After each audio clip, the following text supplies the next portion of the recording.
Indian regulators have temporarily shut down several coal-fired power plants around the capital Delhi. It's in an effort to tackle the toxic smog that's shrouding the city. A partial lockdown is already in place in Delhi and its suburbs. Schools, colleges are shut until further notice, and all non-essential construction work will stop until Sunday.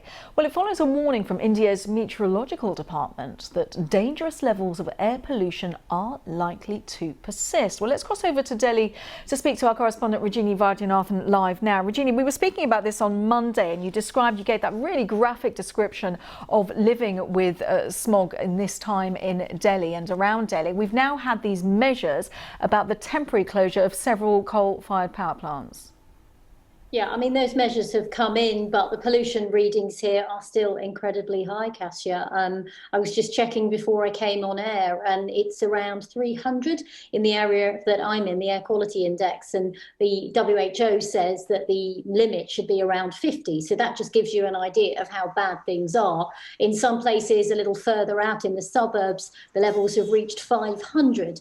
And so, you know, these measures that have come in, while they are measures that are a step in the right direction, many people here say are simply not enough to deal with what is a long-standing problem. This isn't the first year I've talked to you about this either on air. It's something that everybody in Delhi has to live with at this time of year.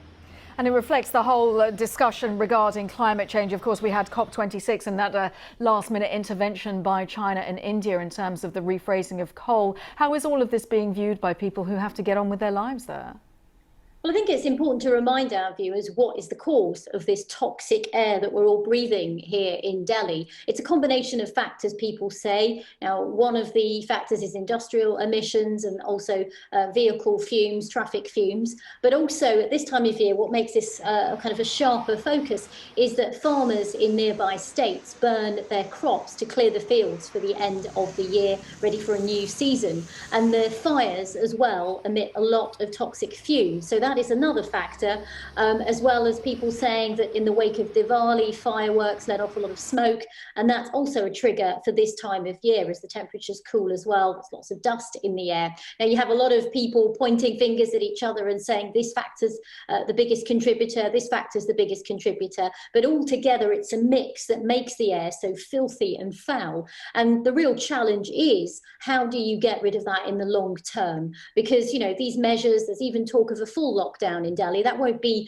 for more than a few days, maybe a week or so if it comes in, but it's not really going to get to the heart of the problem. And I was talking to somebody from an action group called Warrior Mums. They're mums in Delhi who are really concerned about the future of their children because of the air that they breathe. And they say that the government needs to get tough with everyone who might be responsible for this. Rajini, as always, thanks so much for bringing us up to date, for talking us through it, and for being with us here on Live with Kasia Madeira. Rajini Vaidyanathan there speaking to us live from Delhi regarding that. Lots more coming up in the next hour as well from Delhi too.